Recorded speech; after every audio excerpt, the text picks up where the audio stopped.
The following is a production of DallasCowboys.com and the Dallas Cowboys Football Club. How about them Cowboys? Yeah! Go Cowboys!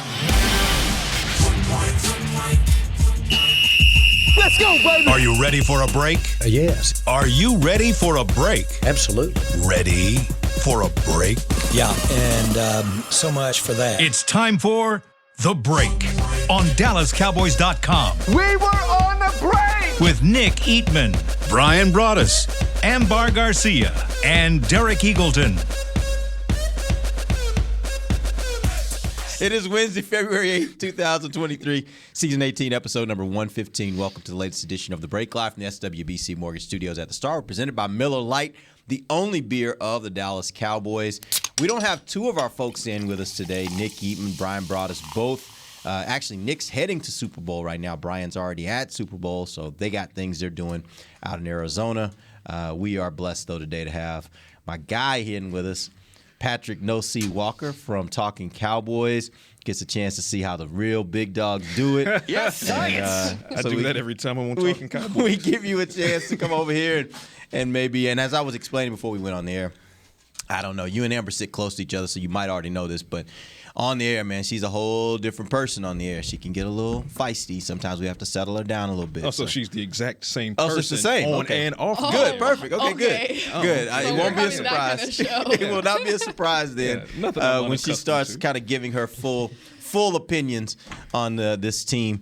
We're going to talk about today what we typically do this time of the year. It's the show where we start trying to figure out how do we fix whatever is wrong.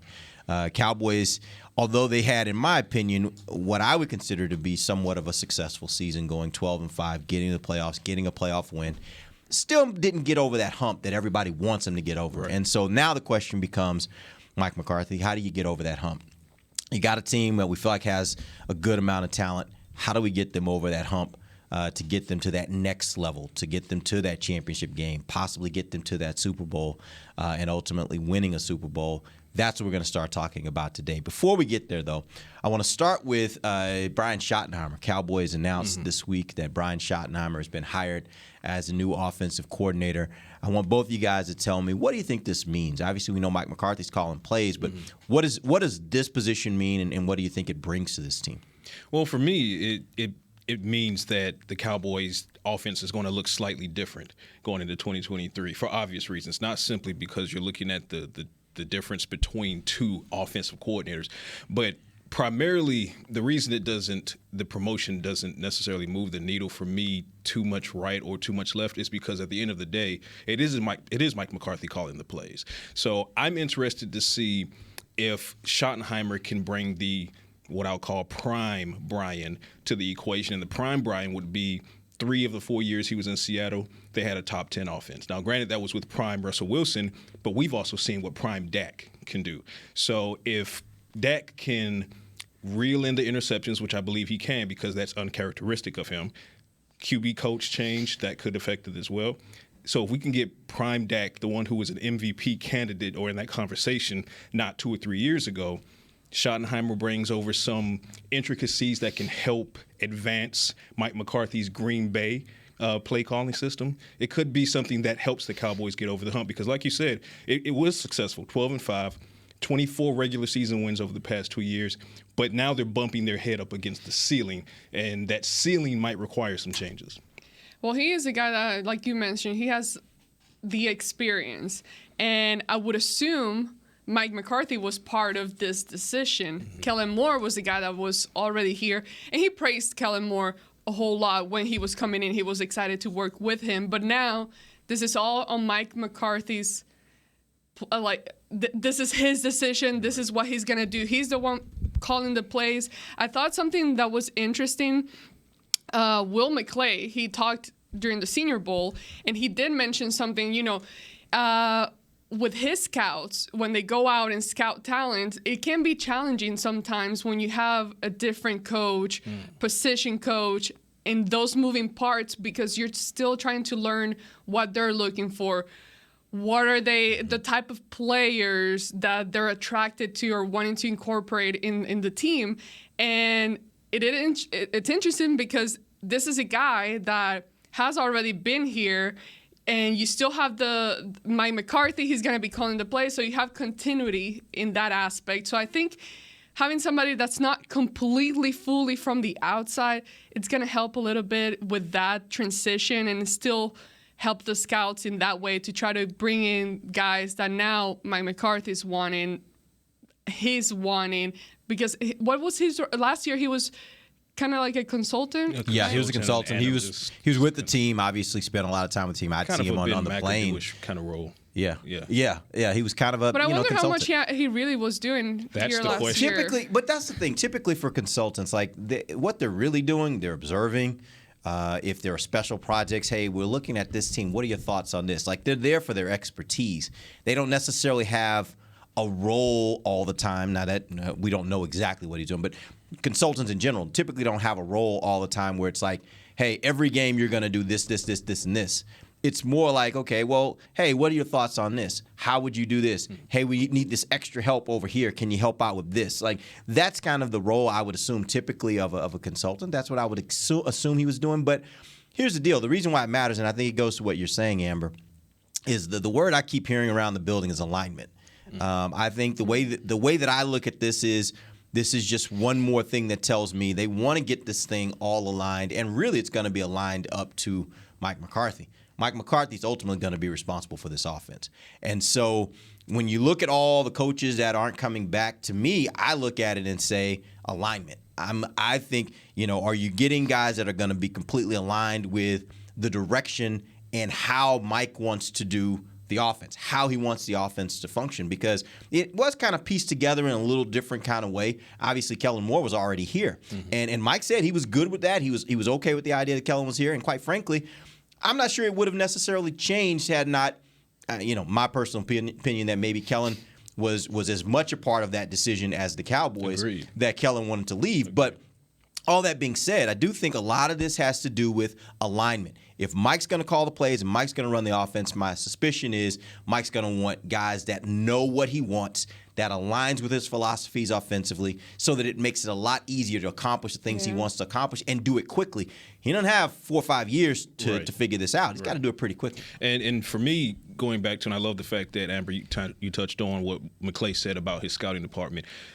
The play calling style that's now about to be deployed via Mike McCarthy in coordination with Brian Schottenheimer, it's going to be more of the West Coast style. So if you go back, if you look at some of the more successful West Coast offenses, let's talk about the team that has now eliminated the Cowboys in 2 consecutive postseasons, Kyle Shanahan and that West Coast offense in San Francisco. He deploys a lot of motions, but at the base of it, it's still get the ball out quickly, depend on your playmakers, tell your playmakers to turn this 4-yard catch into a 10-yard overall reception. The Cowboys need to make sure they have the personnel to operate efficiently in the offense that's to come. CeeDee Lamb has proven he can be that guy. Michael Gallup, when healthy, and now he'll have a complete offseason. He's now recovering from the scope on the right knee and the right ankle. For those that didn't know, that's also not the same knee that he tore in the ACL in. But if a healthy Michael Gallup plus CeeDee Lamb, and you would have to look at free agency maybe. I know they're going to try to develop Jalen Tolbert more, but they're going to go back after OBJ, see if that happens. I would love for them. I'm on the record. I want T.Y. Hilton back in the building. If you can get the right personnel, those playmakers, Jake Ferguson, we'll talk about the tight end position here shortly. Peyton Hendershot, he's a playmaker when you get the ball in his hands. You're going to have to stack your offensive weapons for Dak Prescott, those types of players that you can get the ball out quickly and then depend on them to get yak. Because this West Coast offense and any type of variation for it, requires yards after the catch. So make sure you have that personnel. I will say this, though, and I want to be clear about this.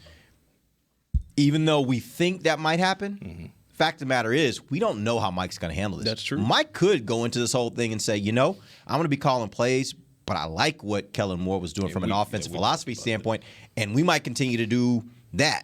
Or he might say, I figured out a hybrid between maybe some of the stuff Kellen's doing and some of the stuff I used to do, and now that's what we're going to do. So I wouldn't go as far as to say it is a foregone conclusion that this will be a West Coast-style offense. What I would say is that's what Mike did before. Kellen's been doing what he's been doing. Where does this end up? How has Mike evolved? Because my suspicion is Mike has evolved. He's probably not the same play caller that he was when he was in Green Bay. And by the way, He probably at that point had he had different personnel at that point. He may not think that personnel fits here or that philosophy fits here, that scheme fits here with the players that he has. So we'll wait and see. And I'll be interested to see once we get to training camp what this offense looks like with Mike calling the plays and implementing whatever he decides to implement. And we spoke about it off the record, as far as I believe that, to your point, he's going to take the best of Kellen Moore. I don't think he's going to scrap the entire Kellen Moore playbook, because that would be counterproductive in trying to get Dak Prescott back to prime level, right? So there has to be, to your point, Ambar, some type of continuity, not only in whom you're naming the offensive coordinator, someone who is in the building, but in the playbook as well, in the language as well. So there's going to be, for me, I believe, a lot of the best of Kellen Moore that remains, but you'll see that mixed with some of the best of the Mike McCarthy Super Bowl Green Bay era, and then see how Schottenheimer can kind of mix into that. Yeah, I think that's the really cool part. And I hate it every year because we get to the end result that's not obtained. The major goal is not obtained, and I'm like, you know what? I'm done. I'm freaking done. But then we hit this point where we start looking at things that we're interested in seeing, and possibly it sparking a new little fire in you of excitement and wanting to see, because I think it is pretty cool that he has that kind of experience where you've experienced both types of offense, and then you can start picking out what really works, and then hopefully now figure out exactly how to better cater to a quarterback like Dak Prescott. Yeah, it's interesting you say that. Me and Denise, my wife, we were literally having this conversation 2 or 3 days ago about fandom and how you kind of manage that feeling you're talking about. And I was like, I've come to this conclusion. And it's not just the Cowboys. It's Texas for me, because they are – the organizations mirror each other so much, just in the fan bases. Sorry to hear that. How the world looks at us versus how we look at ourselves. Like, all of it. It's just just the same thing. But I told my wife, one of the things I figured out that I think is a healthy perspective is I'm going to take it season by season. And what that means is by February or March of every year, I'm going to allow myself to just say, I don't care about what happened in the past. I'm going to start over with this team, and we'll see where it takes me. And I'm going to get excited in the moments I get excited. Big wins will mean something to me. I will not allow myself to be like, but what's going to happen when it comes time for the real game, like the big game? I'm not going to do that. I'm just going to take every season as it is and take the ride. And wherever it takes me, that's where it's going to take me. And if it ends in disappointment, I'm going to have that disappointment. I'm going to get to February. I'm going to tuck that away, and I'm going to move on to the next season, because otherwise – it doesn't make sports fun, right? If you're the other way, then you're like, man, after a while, it's like, why am I even doing this? And it kills the whole fun of sports. So I ain't doing it anymore. I'm not getting on that. That's how I'm doing it from now on. I'm not going to allow myself to get sucked in like that. Yeah. That was me last year. I'm like, I'm at work. This is work. Let me just stay.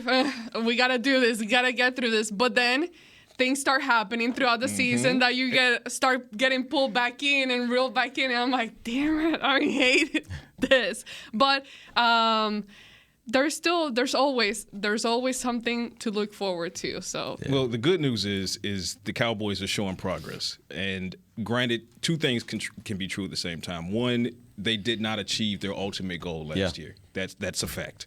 What's also a fact is they made progress last year over year.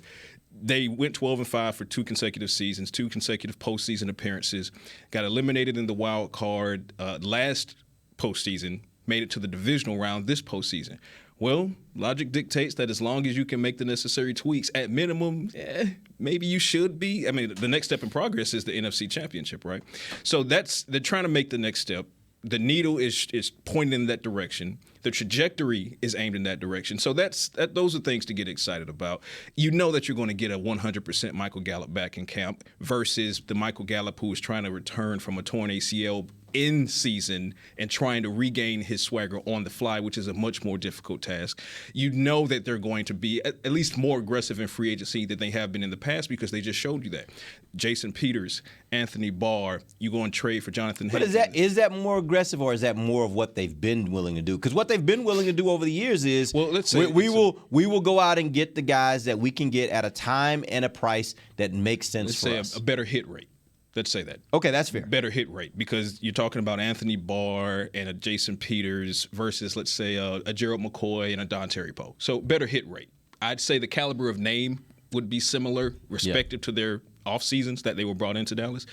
But the hit rate was phenomenal for the free agents that the Cowboys did bring in. And then the hit rate for the 2022 NFL draft was just through the roof, Jalen Tolbert notwithstanding, but the young man. As of today. We had this conversation. As of today. As of today.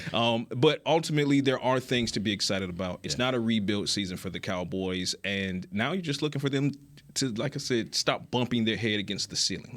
Now it's time to blow the roof off. All right, now it's time to fix this thing. We're going to take a break. When we come back, we're going to go position by position. We're going to start with the offensive side of the ball, and each of these analysts are going to tell us what one thing, if they had one thing that they would fix that they think needs to be fixed, what would that be? What would be that focus for that position? We'll do that when we come back. DallasCowboys.com radio.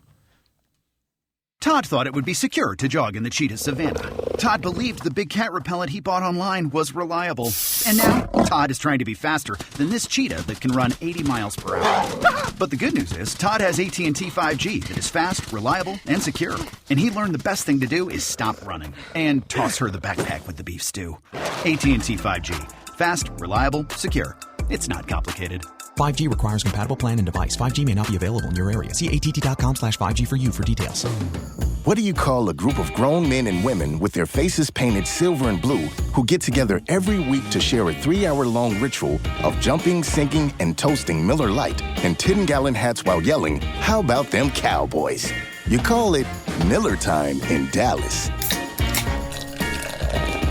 Here's to the Cowboys. Here's to the original light beer. It's Miller Time. Celebrate responsibly. 2021 Miller Brewing Company, Fort Worth, Texas.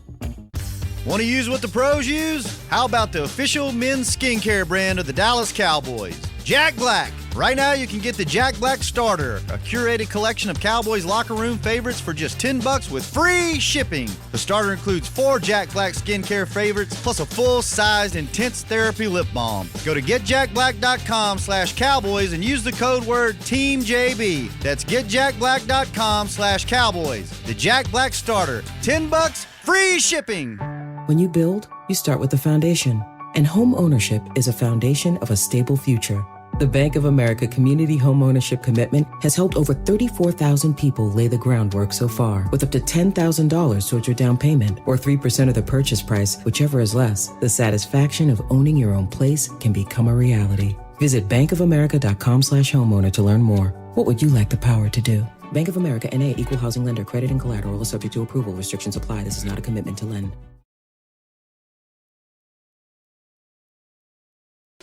Back to the break. Welcome back. It is the second segment of the break, live from the SWBC Mortgage Studios at the Star. This segment is brought to you by blockchain.com. All right, here's what we're going to do. We're going to go through each position. We're going to start with the offensive side of the ball, and I want you guys to tell me, what do you think is the biggest thing that the Cowboys need to be focused on trying to fix this offseason at that position? It can be about a particular player. It can be about a contract. It can be about a player's performance. It can be how that position is being coached. Whatever it is, just about this position, if you had to line out, here's the thing I think is most important for them to work on, this is what it would be. Let's start first with the quarterback position. It always gets the most attention, and quite frankly, it should, because it is it is the most position in sports. Most important position in sports. Right now, looking at the Cowboys and what they have and what they've done, what do you think is the most important thing they have to address this offseason? You got to get the interceptions in order with Dak Prescott. And like I mentioned earlier, those are uncharacteristic of him if you look at the body of work that he's put on film in the NFL. And I don't know because he wasn't throwing these interceptions, and this is not a shot to Doug Nussmeier. I think he did a great job. But the fact is the fact, and when John Kitna was the quarterback's coach, as one example, you didn't see Dak Prescott throwing these interceptions. What you did see was Dak Prescott find another gear and become prime Dak Prescott, MVP caliber Dak Prescott. But something happened over the past couple of years, and particularly over the back half of this past season, that the interceptions just completely ran away. Now, I think I did some quick math, and I think not only, but 60% of the interceptions were attributable to Dak Prescott making poor decisions and or poor throws. The other 40-ish% were completely on his targets, tip drill, Noah Brown, pick 6, Jacksonville, Peyton Hendershot, tip drill, interception, those things. But at the quarterback position, that's a very fixable offense. So the onus is on McCarthy and Nussmeier, whomever they bring in as quarterback's coach, to get in the lab with Dak Prescott this offseason, making sure that his decision-making is back to where it was and he's not playing hero ball. I think he was pressing a lot on the back end of last season, and that led to some of those ill-advised decisions. And I'm on record saying this. I also wonder what was the impact to his fractured thumb as far as his feel for the ball, how he threw the ball. Does he need to recalibrate with how his thumb might feel now? But now he has months to do that. So that's key for me. And then from there, the backup conversation is a more robust one than most are thinking about. That's going to be interesting. Yeah, to me, it would be having a different voice in his ears. I think this year, hopefully, it might give me personally a better clarity on what I truly, truly think about Dak Prescott as a quarterback and where he could possibly go and become. He's a quarterback that I think has a lot of talent. We've seen him make some really, really great throws. Off the field, that's not even a question. He's the perfect guy you would ever want for your team. And he's a great leader and all that, but throughout his career, there have been moments where it's like, okay, well, he still needs growth. Well, the O-line needs to improve. Well, the running game needs to work out and create that type of balance for him. Well, you got a receiver by committee. It's not really working out. To figure out the receiver. So there's always been something. And I think that this year, and obviously we're going to talk about receivers. That's another issue there. And like everything else, okay, now that I start thinking, there's a lot of issues everywhere again. But my biggest thing with him this year would be to see if he does improve just by having a different voice that's other than Kellen Moore, because that's who he's had this whole time. And under Jason Garrett, I think that just bringing just to see how his game actually changes, a different perspective from someone that is maybe watching from the outside and seeing just a different view. It helps being out of the room sometimes and just creating your own thoughts and evaluation. So to me, that's something that it's already maybe in the works with just having Brian coming in, and he's a different guy, although not so much. And then the backup position for quarterback. Well, I'm not sure what's going to happen there. I mean, Cooper Rush, he's becoming a free agent, and Jerry Jones, he mentioned it already as far as like the draft, that they're hoping to draft a quarterback every year. So we'll see how that works out as well. But I'm curious to see what happens and who would be the guy behind Dak. Yeah, it's going to be interesting to see what happens. And quite frankly, that to me is probably the bigger thing I'm more concerned about this offseason is the backup. Because let's be honest, Dak Prescott's a good quarterback. And I think there's what gets confused in some of the commentary around Dak after that final game is people confuse criticism of Dak in that game with Dak's not a good quarterback. Correct. Dak had a bad game. I don't think Dak played according to his standard. And we'd be doing him a disservice if we didn't point it out. That I think he was clear about that. I think the difference is that doesn't mean Dak isn't your quarterback of the future. That doesn't mean that Dak isn't as good as 75, 80% of the quarterbacks in the NFL. He is up there in that top 10. I don't care what anybody says. I am a firm believer Dak Prescott is a top 10 quarterback in the National Football League, and you don't let those kinds of guys walk, right? He's going to be here. So that being said, it's not so much, and quite frankly, I think the problems when you start talking about particularly interceptions, I think you hit it on the head. That is not a traditional problem for Dak. No, it is not. Dak is not. That's an aberration. So I look at this season as an aberration. I think the problems we had at quarterback with interceptions were way more about the surrounding cast. And so when we start getting to some of these other positions, I think that's where the conversations have to be focused on to fix that part of the Cowboys. It's not so much Dak. I think the backup quarterback becomes very, very important, because if Dak is going to be the quarterback that I want him to be from the standpoint of what he's going to provide for this team, it means he's going to have to run, which means there is some risk, which means the backup quarterback is even more important. So for me, that's where I'm focused right now. Like, who's going to be that backup guy that if I lose Dak for 2 or 3 games, because I'm asking Dak to give me more of that dynamic quarterback. The quarterback we see in the Super Bowl right now, Dak can be that kind of guy. Jalen Hurts, he can be that kind of guy. If I'm asking him to be that, then I got to have a suitable backup that if I lose Dak for a few games, just like this season, we don't miss a beat. We still have a way that we can win effectively. And I'm speaking as the coach. We still have a way we can win effectively. So the backup quarterback is probably the biggest question I have at quarterback right now. I'm 100% there with you. On DallasCowboys.com, for those that haven't followed the series, we have an offseason series that began called What's Next. And we address every single position. And on Monday, I spoke about the quarterbacks. And, of course, I touched on the interceptions needed to be improved and how they could probably go about that. But most of that write-up was about the backup quarterback position, because as much as from a macro standpoint, I 100% agree. Dak Prescott is a top 10 quarterback. No one has the numbers to disprove that to me. You don't have the film to disprove it. He has bad games. So does Patrick Mahomes. So does any of those top guys you're going to name. But he's had a run-in with bad luck when it comes to injuries lately. He's not injury prone. Let's make that distinction. He's not injury prone, but he has missed some time over the past couple of seasons. And when that happens, now the onus is on you to make sure that you have a capable backup quarterback. You've seen that Cooper Rush can do that, but he's going into free agency with fairly high value. I think it's inarguable that Cooper Rush is going into free agency this time with the highest stock he's ever seen in the NFL. He's better than, I'll put it like this. Cooper Rush is better than at least 5 to 8 NFL starting quarterbacks from last season. Right. And so now when you put that into the equation, that means he's going to get some pretty healthy offers, okay?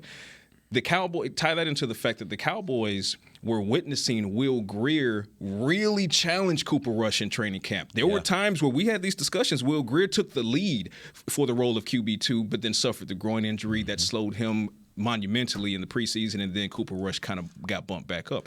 So can a healthy Will Grier really be your QB2 if you if you and Cooper Rush part ways, because free agency is a two-way street?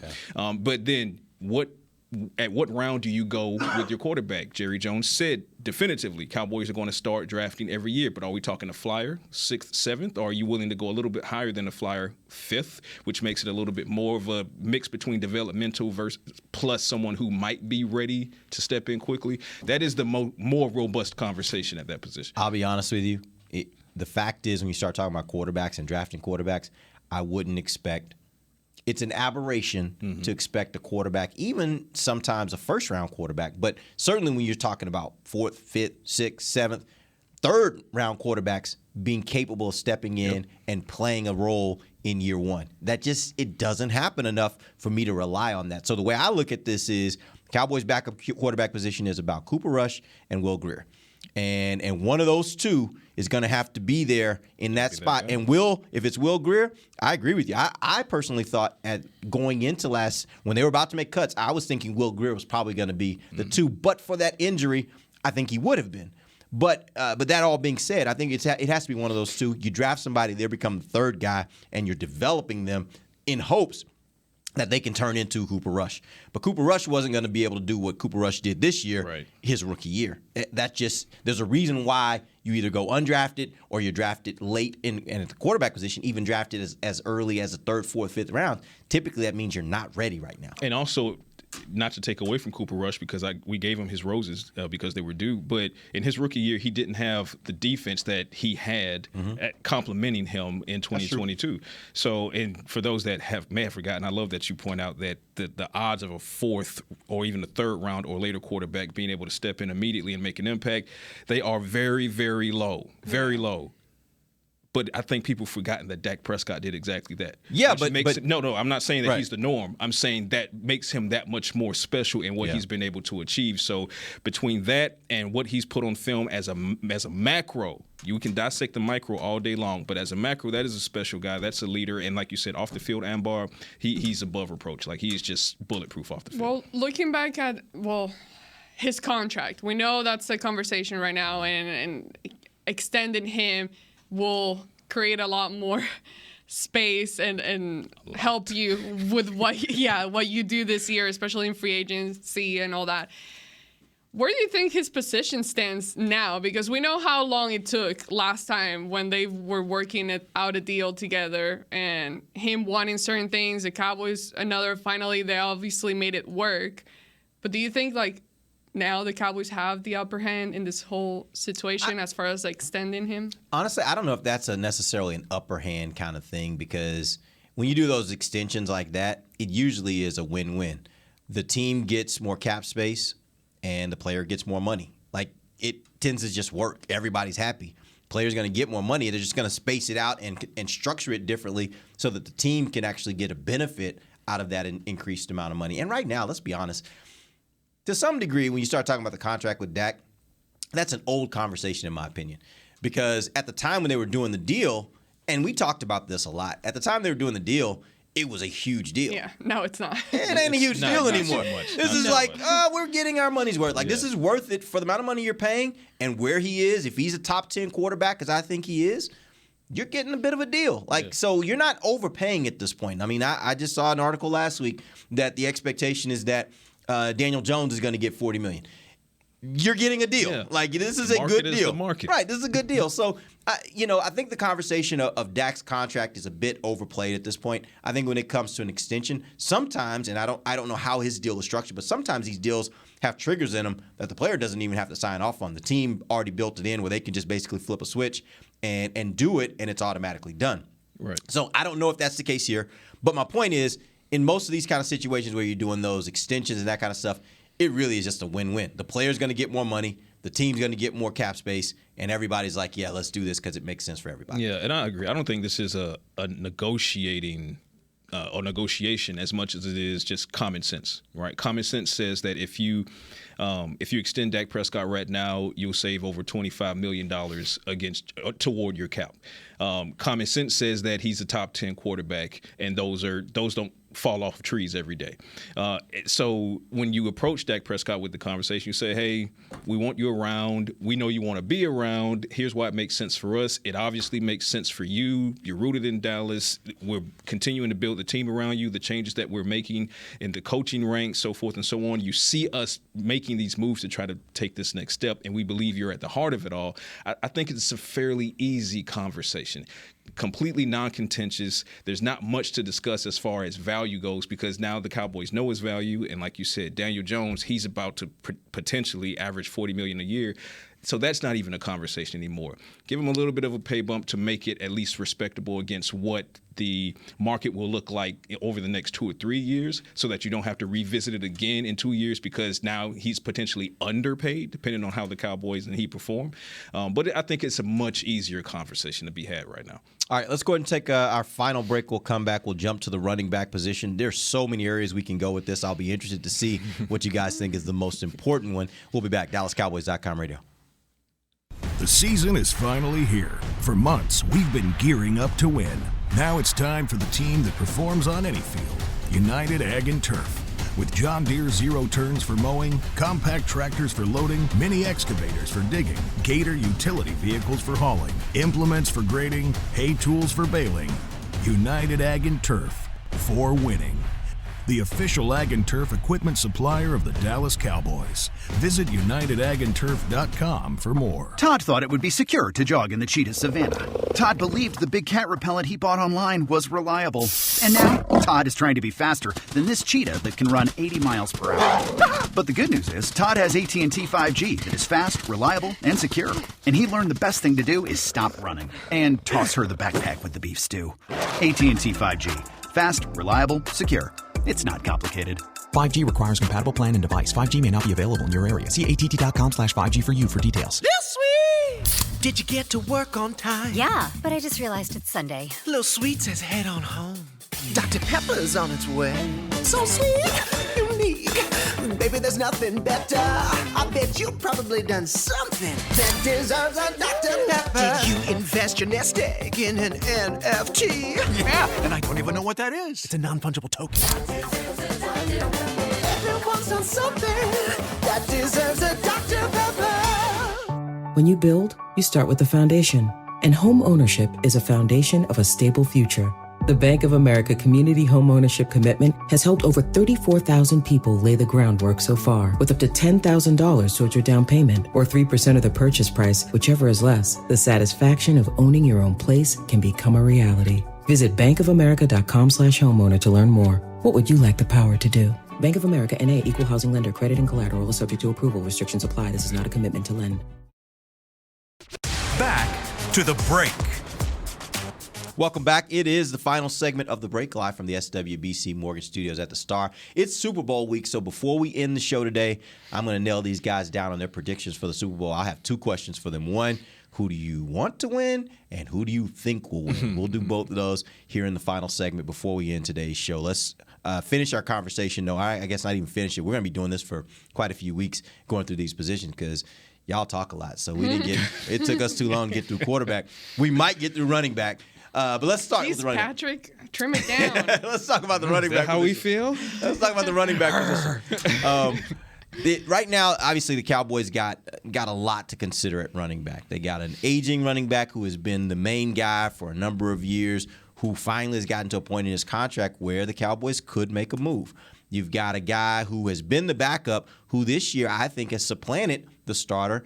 And by the end of the year, he was playing as though he were the starter. The Cowboys were using him in that way in a lot of games.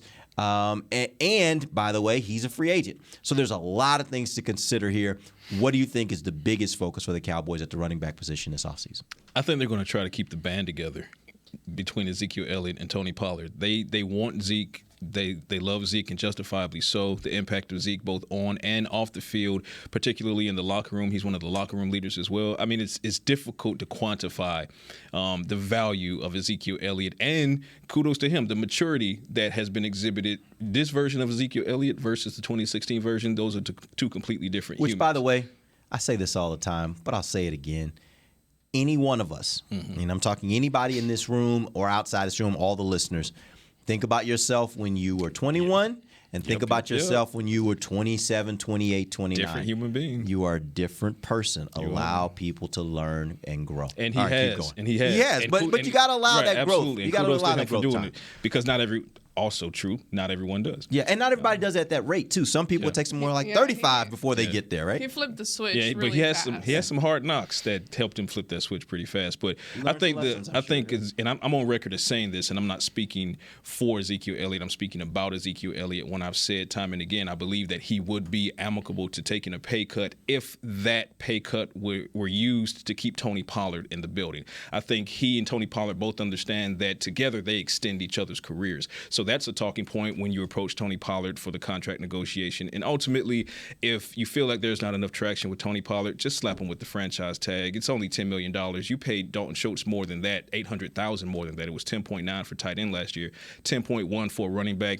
Franchise tag him.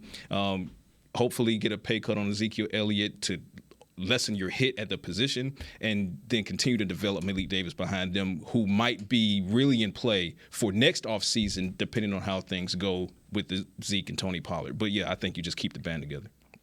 Yeah, I love both of them, and I really, really love Zeke and just everything that you mentioned. I don't need to repeat any of that. But part of me, and that's ideally what I would want to see happening, just keeping them together.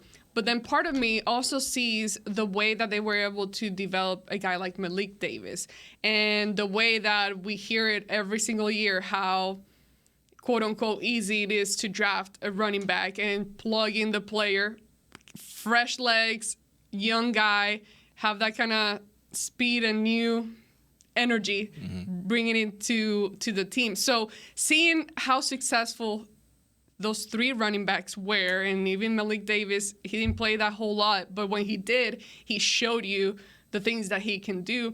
It leads me to think that possibly we will part ways with one of them, either Zeke or Pollard. I could see where they don't keep both. They keep maybe one, and then Malik Davis is still here, and then you draft and bring in some other new guy. I think could possibly be the way of their thinking. But yeah, like I said, it's just hard to say goodbye, but it's the reality of the business.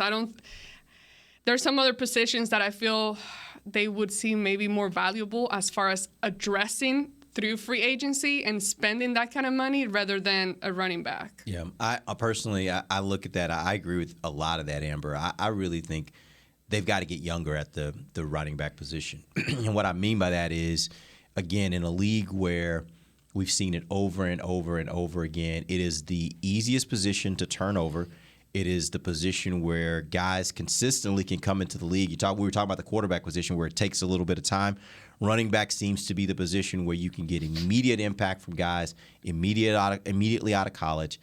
And I'm going to be honest with you guys, I usually am not the guy that's touting Texas players as guys that I want Cowboys to take because I'm harder on them than I am on other players around the country, mainly because I've seen them play every one of their games. Go ahead and say it. But Bijan Robinson, there it is. Let's be honest. Like, if is. Bijan Robinson is sitting there at 26, quite frankly, and I know this is going to turn some heads because people are going to say, for a running back, if Bijan is there at 21 or 22, I would be looking at ways I could get up there to get him, because when I tell you this guy is one of those special running backs, and I think I've always been clear too, I don't love the idea of giving second contracts to running backs just because it's a position and positional value says you can turn it over pretty easily, relatively speaking.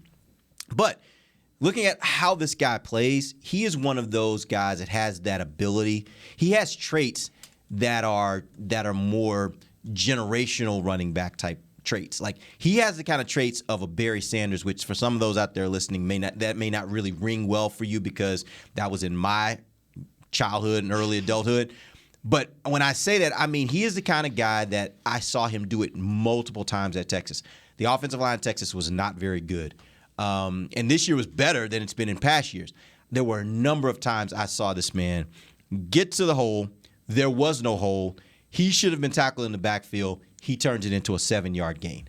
He has that ability with no space and relatively poor blocking to be able to make guys miss and turn something into what should have been a loss.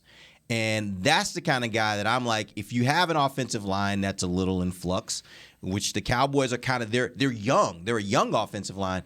He will make this offensive line look really, really good. And that's what I saw.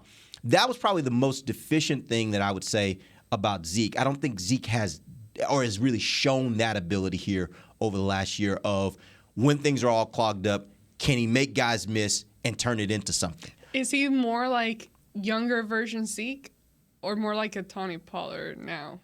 Honestly, in my opinion, his traits are better than either one of them at this point in their career coming out of. And by the way, Zeke was a big-time player coming out of college. He was a big-time college player. Yeah. Bijan's a different kind of back. Bijan has all of those. Like he has power. He has speed. Like, he can turn it, as Zeke used to do early in his career. He can turn that quick run that he gets a little space, and now he's off for a 40, 50-yard touchdown. He has that. He can lower his shoulder and go through. Like, he has all. He can catch out of the backfield. You can line him up at wide receiver. He can catch. Like, he can do pretty much all of those things from a trait standpoint. Now, obviously, going to the NFL, there will be things that you have to measure as far as whether it actually ends up being that kind of player on the NFL level.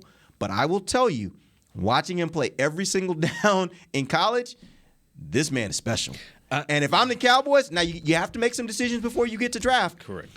But if I have a chance, if I'm the Cowboys and I have a chance to get Bijan Robinson on my team, I'm doing it. The problem I have with it is not obviously not with the player. Bijan is an absolute horse, and for my money, he should have been in the Heisman conversation. The only reason he wasn't was because of how the team as a whole in Texas went.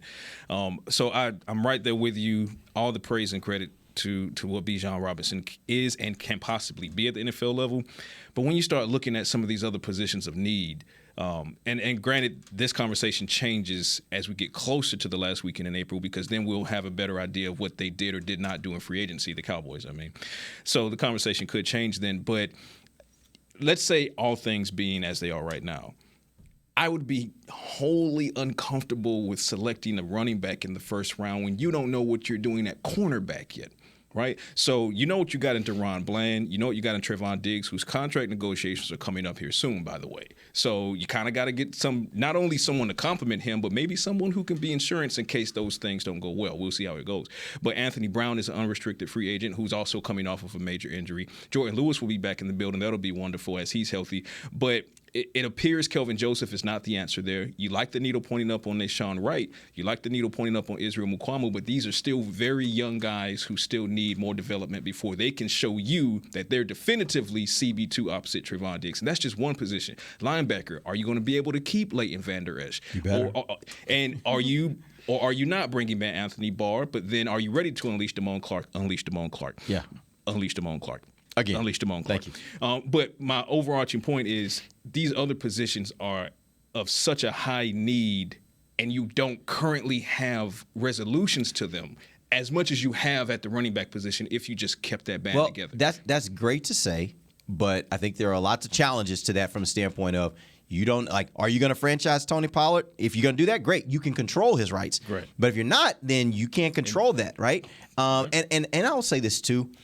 I get your point, but I do think at certain positions, if you have a good enough player, like a generational type player, you can change how effective other positions you feel Bijan are. Is that? And I do. I think it's like when they got Micah Parsons. The reason why this defense took that big jump, they brought in a lot of different players and pieces that all fit. But when you got a player like Micah, teams have to address you differently, which means like a guy whose deficiencies maybe should have or could have been exploited before can't be exploited in the same way because you've got this guy you're now worried about, number 11, that affects everything else. I think Bijan may be that kind of back that may solve some of your offensive line challenges, may solve some of your wide receiver challenges, may solve some of the challenges you see when it comes to your tight ends blocking. Like, there are lots of things that this guy becomes, as Nick calls him, the diaper, right? He can cover up all the stuff, right? So when I look at it like that, that's where I'm like, I think somebody like Bijan has that kind of ability. Now, again, part of this may be I just saw him and he was so great at Texas that my glasses are too You're colored. in love. You see no wrong. Yeah, maybe that's it. Bad. Maybe that's it. And I like will me account. and Stetson. Look, I will account for that, right? Right. It's like your kids. Like you see your kids and like I love my kids. Like they're perfect. Yeah. But so it might be some of that. I get it. I'm just telling you, this guy has some rare traits, rare abilities that I think can fit for this team and give this team some dynamic ability that I don't know that they have right now. I love Tony Pollard's game. I don't think Tony Pollard necessarily has the elusiveness that this guy has. Like, this guy does some things that are just like, I literally watch some plays and be like, I got to rewatch that. Like, how did he get out of this? Yeah. And he got out of the situation he was in and turned it into 7-8 yards. It's amazing. Well, basically, you're telling me he's not going to be there in the 20s anyway.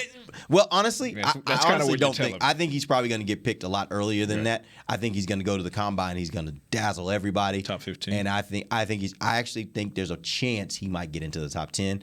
All I'm saying is it would be a steal if he gets into the 20s, even if you have to give up a little bit to get up a few spots. It would be a steal, in my opinion. Even at the running back position, knowing that there's so much value out there as far as running backs and where you can get them, I still think this guy is special.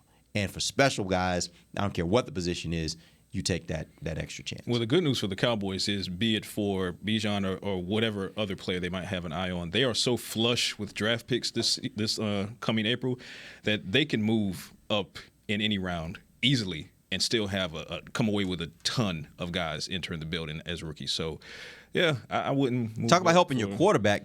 Give him a running back that can make things happen like that. Because now the defense is going to really have to think very hard about how many resources are you going to really dedicate to CeeDee Lamb when you got this guy out of the backfield that can make a guy miss pretty easily. Derek, I'm just looking at There's the a lot games to think you lost about, because man. of cornerback. You lost in Green Bay because of cornerback. Yeah, you lost in I Jacksonville wouldn't say because that. I wouldn't say yeah, that. I wouldn't say you that. Now, did. but I think there were some things that happened in that game that were more about injury, that were about who was out there at that particular time. At the end of the day, if you ran this defense back another year as it is currently constructed, you would be fine on defense. You would be fine. You could go to a Super Bowl with this defense as it is. Would you say it's fair to say that the Cowboys lost in Jacksonville because of the cornerback position? Think about the fact that 14 points came off of. It was a part of it. Yes, it was a part of it. cornerback. It was a part of it. So yeah, it certainly was a part of it. Those types of things stay in my forefront. But that's nice to say. But once again, that was one game. You look at the two Super Bowl teams. I guarantee you they can point somewhere and say, yeah, we lost that game because of this. Like, I don't think that necessarily means it is a big overarching problem. I look at the cornerbacks and I look at it and say, I am firmly convinced that DaRon Bland, and we're way over on defense. We're not supposed to be here. You just know you're not coming back. So, but I look at DaRon Bland, he ain't lying. And I'm like, DaRon Bland is every bit good enough to be your CB2. I don't have any questions about that anymore. I don't have a single question. So if I got my 2 top corners and I feel really good about them, which I do, then to me, cornerback is, yes, it's something I got to address because I want some depth. I need to make sure I got guys in case somebody goes down. But that's not as big a problem as trying to get a player that I think can change my whole team. Like a running back that's good enough to make my whole team better. That's my point. I got Dan Quinn back. So it don't matter who the players are? I trust, yeah. It still matters, but I see what you trust Dan Quinn with everything. Yeah. And no you got to, again, No I doubt. think it came down to like all the injuries and all of that, but with the offseason and just recruiting more people and coming in, and like Derek said, we'll talk about that later, but I'm worried about the offense. He's like, I ain't going to be back, so let me throw this out there. I had to fire that shot. All right, real quick before we end the show, I need to get some predictions from you guys. Super Bowl, you got the Eagles, you got the Chiefs. Who do you want to win? Who do you think will win? Let's start with you, Amber. Okay. If you ever hear me say the Eagles, that I picked the Eagles to win any game, please slap me in the face. Yeah, easy answer. Both? 49ers, both, yes. So wait, you saying you want the Chiefs to win and you think the Chiefs will win? I am not going to say I think the Eagles are going to win. Okay. I don't want to hear it from the fan base. So anyways, regardless of what happened, and I'm still thinking, I came out of that game, the loss against the Niners, thinking they played dirty, and they did. There were some plays in there that I just came with a very distasteful, like bad taste in my mouth, just some of the things that I saw. So just in general, that kind of left me a little pissed off about that, but I still rather them win than the Eagles. They do have a lot of talent, and I hate it. I hate that they're so well built right now. And we were talking about the draft and kind of what they got for this year as well to kind of keep adding to what they already have. But I'd rather see, yeah. All the way around, Chiefs for you. Yes. Okay. I'd rather see Mahomes holding a trophy than the Eagles celebrating or Kevin Hart going at it. I already see Kevin Hart posting around. But yeah, Mahomes winning. I really do. I like Mahomes a lot, and he's a very talented player. So I'd rather see him get another win. All right. No C. So for me, I mean, you guys know me well. I'm going to say whatever I need to say, regardless of what the fan base reaction is going to be to it. But subjectively speaking, injuries aside, because I don't ever wish injuries on anyone or any team. But as far as the standings goes, I wish nothing but the worst on the Philadelphia Eagles. I want them to lose every game forever, ever, ever, ever, ever. So it's easy money for me to sit here and say I want the Chiefs to win. I want the Chiefs to blow the doors off of them, because if that happens, then the narrative becomes, should the Eagles have been there in the first place? And that's a conversation I would just love to sit back and watch. Yeah, it'd be fun. That'd be fun to watch. Objectively speaking, this is going to be a close one. But I think that the Chiefs are better in spots that will help them win this game. I think that bottling up Jalen Hurts is difficult to do, but the Eagles' defensive line, and particularly at the edge, Frank Clark, Chris Jones, they have the ability to keep him in the pocket and force him to make the plays down the field. Granted, you got A.J. Brown, Devontae Smith down the field, but I love what I've seen from some of their younger guys. Hell, some of their younger guys were the reason that they were able to advance to this point. They made the big plays when they needed to make them in the AFC Championship. So, and then at the end of the day, now you start thinking about Andy Reid's mind versus Nick Sirianni's mind. Andy Reid greater than Nick Sirianni. Talk about a coach I do not want to see win either. Oh my God. Fair enough. Patrick Mahomes versus Jalen Hurts at the quarterback position. Is that even a conversation? That's not to take away from what Jalen Hurts has done this season, but Patrick Mahomes is in a different stratosphere. So all in all, I want the Chiefs to win badly, so badly I can taste it. Just that's right there on the tip of the tongue. But I also believe that they can and will win this game. But I don't think, objectively speaking, it'll be a blowout. I think it'll be close, a one-possession game until it gets to the final couple minutes. Then the Chiefs pull away a little bit. So on Talking Cowboys, I put it at 34-24. All right. Chiefs take the win. This one was a very, very hard one for me. Here's why I'm so perplexed right now. I'm not a fan of the Eagles at all. Like, probably of any team in the league, that's probably the team I dislike the most. The problem is personal. Like, I actually really like Jalen Hurts as a player, as a person. I love his story, all that he went through from college all the way to the pros. I just love stories of people that are resilient, like people that just don't take no for an answer. Like, they just figure out a way, even when people doubt them, they figure out a way to make it happen, and they still end up winning at the end of the day. I love Jalen Hurts. And in addition to that, is family involved.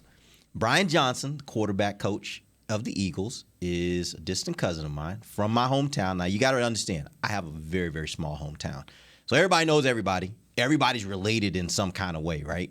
But it's a big deal in our hometown that Brian's now the quarterback coach of a Super Bowl team. We don't have NFL players coming out of our hometown. That doesn't happen very often. Like, we get excited when we get one that goes to a D1 college. Like, it's a big deal, right? It's a small town. And so from that standpoint, I'm like, man, I really want Brian to get a ring. I really want Jalen to get a ring. Man, I wish they would another team. This is really, really hard. Exactly. So I'm going to be kind of split on the whole day. I'm going to be kind of split on who do I think I want to win. Ultimately, I think Philly's going to win. And the reason why I think they're going to win is mainly because of injuries. Right now, the Kansas City Chiefs are depleted at wide receiver. They don't know who they're going to have running out there come game day. And what I know of Patrick Mahomes is he is special. But if he don't have anybody on the other side catching balls that he can rely on other than his tight end, which his tight end's going to be there, he's going to do his thing. All world. But they're going to need some wide receiver help. If they can get some of those wide receivers out there and healthy enough to play a good game, then I think Kansas City can win. If not, then I don't think there will be. I think Philly just has so much talent, and specifically, they have an advantage when it comes to their pass rush versus the Kansas City tackles, where if he doesn't have the receivers that are going to be able to get open quickly, then I think it's going to create a bigger problem for them. So it kind of matches up an injury weakness with a strength of Philadelphia. From that standpoint, I think Philly ends up winning this game, but I think it's going to be a close game, and we'll have to sit here Monday and talk about the Eagles being two-time world champions. Only we won't, because the Chiefs are going to win. Only because Monday we won't do a show. No, also that works too. Also, all right, guys. I really hope so that they win, and I don't know why earlier my brain just kind of took me back as if we were talking about the whole NFC East. I started talking about the 49ers and all that, thinking red. But there, you won't. I don't know how I'm gonna cope if that actually happens. And they're gonna be going back insufferable to if they Hurst, win, too. going back to Hurst, he's a guy that, aside from everything, I actually like him. I like him a lot. Yeah, I like him as a person, as a player. But anytime I see something good, and this is just so I don't build any kind of emotional niceness towards him. Social media, I just skip, roll it through because I don't want to get attached. But yeah. And the jersey Kansas washes it for me. And as a person and as a human being, I like Jalen Hurts. But once he suits up and he puts on that dark green and that black, it's a wash for me. And it's the same for me across all sports. As a huge Braves fan, use Jacob deGrom, for example. Loathed Jacob deGrom because he was a Met. Well, now he's in Texas. I want to go see Jacob pitch, right? So it's that type of dynamic. It's the uniform, it's the organization that I so loathe, and I want nothing but the worst for them. Well, as But I also have to throw in, you made a lot of good points, Derek, about the strengths and weaknesses that both the teams have right now, currently heading into the Super Bowl. But crazy things happen sometimes. Yeah, absolutely. And Andy Reid and Eric Bieniemy, to me, are just better than Nick Sirianni and his group. I just think they're they have some things up their sleeve. For Jalen, I'm seeing more purple and gold than I am green. So we get, yeah, okay. Shout out to the bros. Yeah, there you go. Shout out to the bros. All right, we appreciate you guys joining us. We'll see you guys next week. That's where it really lies. Exactly. Thank you for coming, sitting in with us, Patrick. It was really great having you on. We'll be back next Wednesday. I think we're going to have our normal crew back in. Brian and Nick should be back. Maybe they have some stories for us from the Super Bowl. Till then, for Nick, I'm sorry, not for Nick even, because he's not here. For Patrick No-C Walker and Amber Garcia, I'm Derek Eagleton. This has been The Break, live on DallasCowboys.com radio. This has been a production of DallasCowboys.com and the Dallas Cowboys Football Club. How about this, Cowboys?